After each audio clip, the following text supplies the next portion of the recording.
Yo, once again, it's on. Back at you one more again, Real Kens TV in the house like kitchen sinks. Hopefully you like the video. Feel free to comment, definitely share, subscribe to the channel if you're not already subscribed, and be sure to hit that post notification. So anytime I bring you this action and this heat, guess what? You're amongst the first to receive. Now, with no further ado, let's get into this afternoon's video, if you will.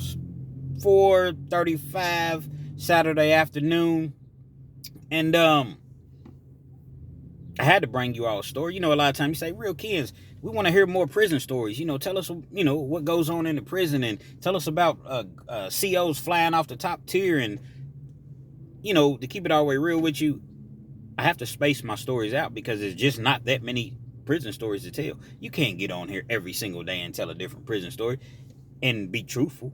You want me to make up some stuff, then yeah, I could easily do that. But nah, that's not what we do at Real Kens TV. However, I do have a story for you today. I want to say it was around 2002, somewhere right around in there. It was several years ago, and it was two individuals that were incarcerated together. They were co-defendants, Eastern Kentucky, and in Eastern Kentucky, the prison is called Eastern, aka the Pink Palace. That's a prison that you really don't want to go to. You don't want to go to any prisons, but particularly back then, you didn't want to go to Eastern. And the two individuals that were there, they were co-defendants on the case, as I mentioned, and I believe initially it was like 4 of them. So it's rare that you end up in prison with your co-defendants, but they all stuck together. No one gave each other up or what have you. So, 2 of them ended up being on the same yard together. And the one dude, little white dude, man, his name was Nate. And he was probably, I don't know, maybe 20 at the time. Maybe 21, somewhere right around in there, 19, 20, 21, somewhere right around in there. And his mother was worried to death because Nate had never really been in trouble before. He was just kind of along. He wasn't even a participant in the actual crime that took place. It was a robbery. He was just there, but he never gave anyone up. No one gave him up or what have you. So he ended up with a 10-year sentence like everybody else. So Nate is having a little trouble in the yard. So let me take that back a little bit. Because, and the reason I have to take that back a little bit is because initially it was just Nate that was at the prison. So maybe about a year later, his co-defendant, Big B, he ended up arriving at the prison as well. So we're just going to call him B, man. We're not going to call him Big B. We're going to call him B. And I'm not even using his real name right here because I'm just not using his real name at the moment. But the story is definitely accurate. So B arrives at the prison and, they cool, everything is straight. So what ends up happening is that Nate liked to play the parlay tickets. Parlay tickets in prison is big. Now, if you're not familiar with what a parlay ticket is, it's just another form of gambling. And basically what happens is you'll have an individual that writes out tickets, and you can buy a parlay ticket. So you may pick let's just say a 3-team parlay, which means you have to pick 3 teams. And if you pick the 3 teams to win, they cover the spread, you get 5-1, odds on your money.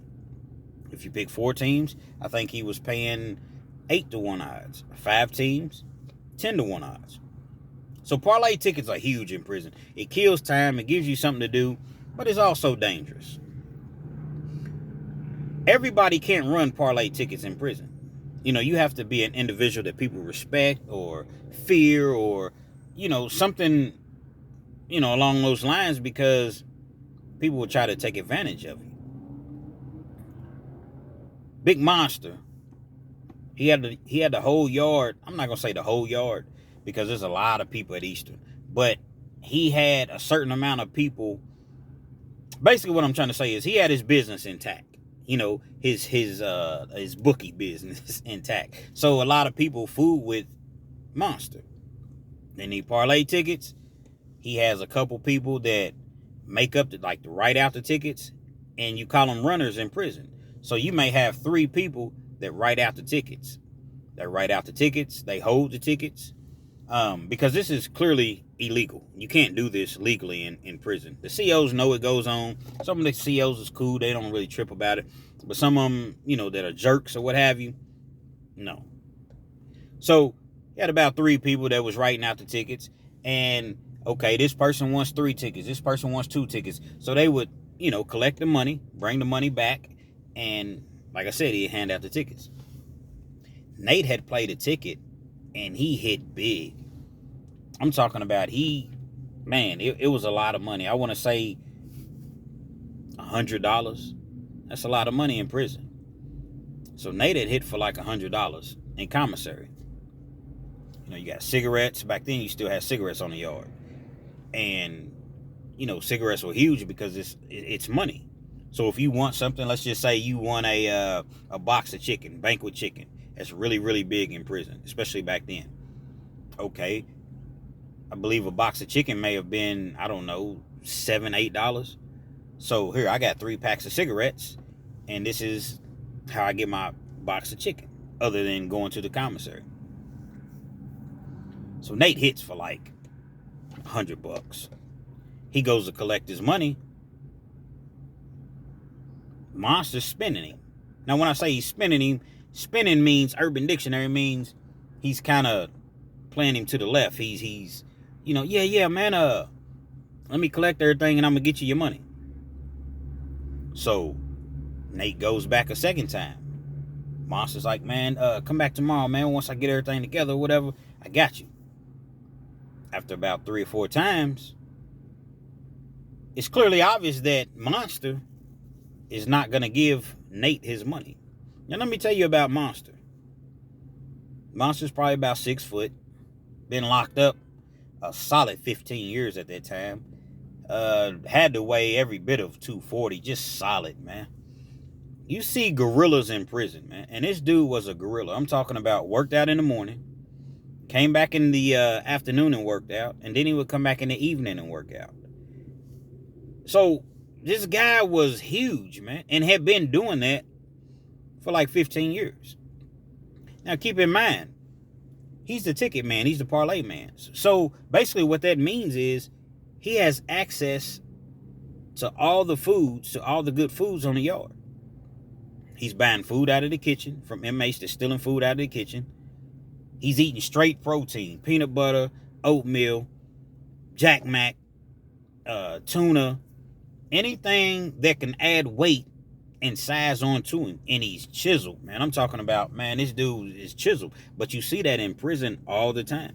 You take a dude that's, I don't know, he just has good genes, but he's small. But he's cut up, but he's not big. And you put him in that weight pile for 3 or 4 years and he goes hard like that, man, he's going to be an absolute monster, a machine. Nobody fooled with Monster like that. And when I say fool with him, like, he didn't have any problems. And plus he had some people that was around him that was, he could, hey, go take care of this. Go handle that. He was kind of like a shot caller, in a sense. So, the 3rd or 4th time, I want to say the 3rd or 4th time, when Nate goes to collect his items, Monster tells him, look, man, if you come down here one more time asking me about these items, I'm going to do something to you. Said, matter of fact, you owe me.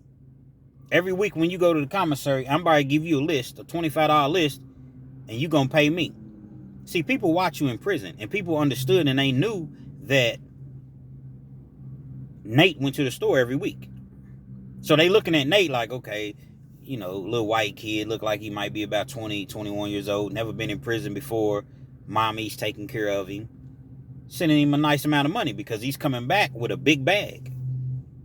They watch you. Nate didn't have a lot of people that he was hanging around with. He didn't have a car that was deep. So he's easily exposed in prison. He's a target. But at this particular time, B as I mentioned, he had arrived on the prison yard right around the same time. He wasn't there initially. Nate ends up going back one more time, which I don't know why. He went back and asked for his items again. Monster slaps him in front of everybody. Pow! Slap fire out of him. Embarrassed him, man. That's the ultimate disrespect in prison, man. It's the ultimate disrespect anywhere. But when a man slaps another man, that's basically saying you're not even worthy of these. I'm a backhand you. I'm gonna just slap you. He slaps him, man. What can Nate do? Nate's about 5'9", weighs probably, I don't know, 100. He's a little dude, man. 150, 160 pounds. Monster shouldn't have done him like that. Nate just kind of lowers his head, walks back to the dorm. Word gets back to B of what happened to his partner, Nate. Again, B is kind of new to this because he's just now arriving on the yard. He had been locked up, but he was at another facility. He goes to Nate, man, what's going on, man? What happened to you? Because, he slapped him. Monster got some big hands, so he slapped it all up in here.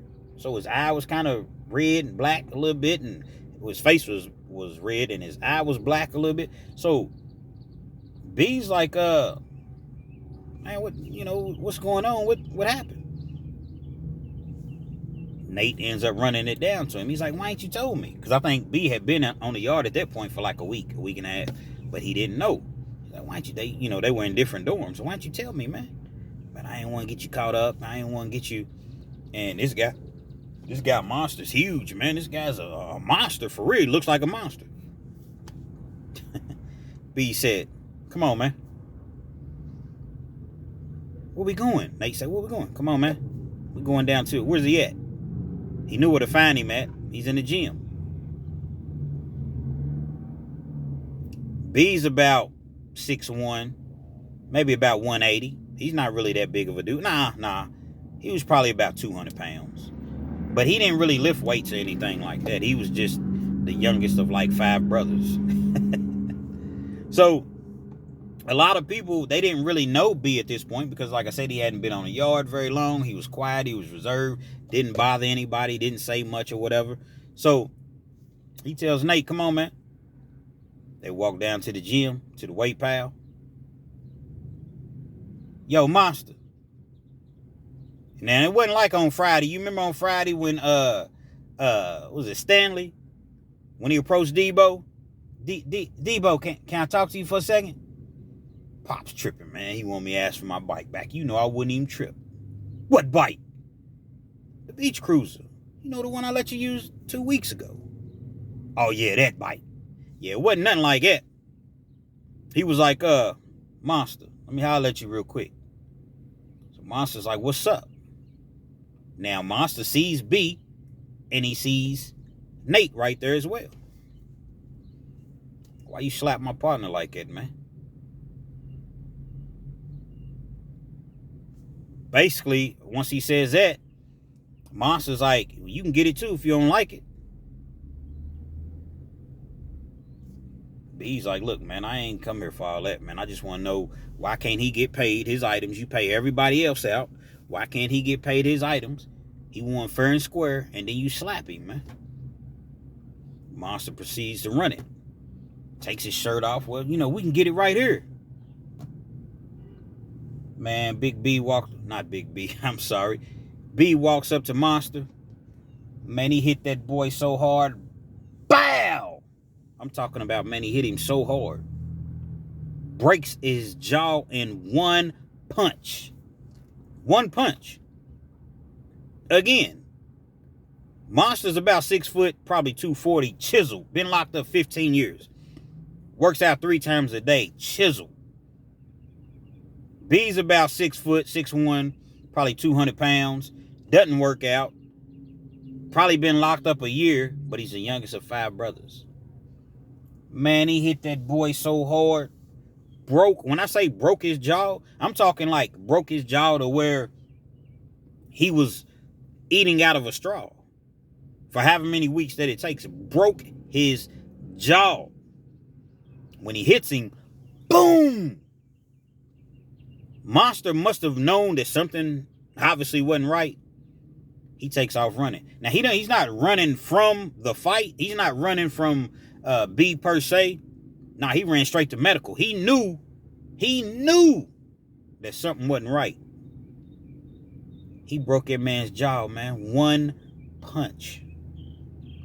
If you looked at these guys, you never would have imagined that B would have done that to him. Because like I said, B was not a big dude. He was a quiet dude. Didn't bother anybody, as I mentioned. He didn't even work out. He just, I guess you could say he was a sandwich short of a picnic. He didn't have it all sometimes. You know? And like I said, when you're the youngest of 5 brothers, you grew up probably getting picked on and having to take up for yourself and fighting, only to become the toughest brother. I'm talking about he hit Monster so clean. I'm talking about, and it was on the butt. I'm surprised he really didn't knock him out. But he didn't really catch him on the chin. He just, bow, right here on the jaw. And I'm talking about, man, broke his jaw. Things like that happen in prison. Guess what? You got the juice now. Everybody on the yard respects you. What's up, B? What's up, Hands? What's up, Ronnie Garvin? Ronnie Garvin, if you all know anything about wrestling back in the day, Hands of Stone, Ronnie Garvin has some big, tough, hard hands, man. Everybody's respecting B now. And it was just one of those situations that just goes to show, like, you can never really judge a book by its cover. And that's not the only message, that you can never judge a book by its cover. But it's just like when you take advantage of people just simply because you feel as though you can, you never know who that person knows. You never know what that person knows. Nate's mom ended up finding out about the situation. I kid you not. She started sending B $50 a week. Every week. Just look out for my son. Back then, $50 a week, man, you could live very, very well in prison. B was like, nah, it's my friend. This is not necessary. You don't have to send me this money. I'm going to look out for him regardless. This is my guy. She was so grateful. She sent him $50 a week. And they ended up both doing like, I don't know, 2.5, 3 years, and they got out. And no one on that yard ever mess with Nate again. And I'm talking about like a real live prison yard, man. Look up Eastern Kentucky Correctional I think that's what it's called. Eastern Kentucky Correctional Complex. Google it. It's not a joke. The Pink Palace, man. It's not a game, man. You got people there doing life sentences. You got people there there's no death row people there that I know of. I know back then it wasn't, but it doesn't matter. There's people there that's the most heinous crimes, man. They're gonna send you to Eastern. Place pointed, you really don't want to go to Eastern, man. You don't want to go any of them, but you definitely don't want to go to Eastern, man. I think back to the sound of that when he hit that guy, bow, cracked his all of this. I never seen Monster ever again after that. But I often wonder, what happened to Monster? What do people say to Monster? What do people think about Monster after that? But I guarantee you, a lot of people still not going to run up on him because he was an absolute beast. Gorilla, man. Stay out of prison, kids. Stay out of prison. If you don't happen to be a kid you watching it, show it to your kid. Show it to your nephew. Show it to your someone young that you know. Because there's a lot of monsters in prison. Literally. A lot of monsters. I often reference Fleece Johnson. There's a lot of Fleece Johnsons. Now, he's since changed his life. He's no longer the Fleece Johnson that he once was back in the 70s, 80s, and 90s. But prison is full of lions, tigers, and birds, man. It's dog eat dog in there. They don't care anything about you. You got guys in there that don't get visits. They don't get phone calls. They don't get no money sent to them. They don't. So when they're sitting back and they plotting and they're watching you, oh yeah, this guy, he gets money. His people taking care of him. Plus he's not really hanging around nobody like that. Yeah, we gonna get him. We definitely gonna get him. And they gonna come at you and they gonna extort you. Either you give it up potentially lose your life. Potentially. Ain't no rules in prison. Anything goes. Everything goes. Keep that in mind, man. Stay out here. No reason to go to prison, man. I understand you want money and you want it fast, but there's ways to go about doing things. And robbing and stealing and killing and doing all these things that could ultimately land you around a monster in prison is just not worth it. The money that you accumulate from doing dirt, you're gonna lose it. People gonna steal from you. When the police catch you, they're gonna take it. You're gonna pay lawyers. You're gonna pay commissary. You're gonna pay for calling people. Everything in prison costs. So at the end of the day, it really does you no good, man. Real Kens TV. Hopefully you liked the video. Feel free to comment. Definitely share. Subscribe to the channel if you're not already subscribed. And be sure to hit that post notification. So anytime I bring you this action and this heat, you're amongst the first to receive. Y'all hear that sound? That's what it sound like when B broke Monster's jaw, man. Ooh, glad I wasn't Monster that day. Real Kens TV.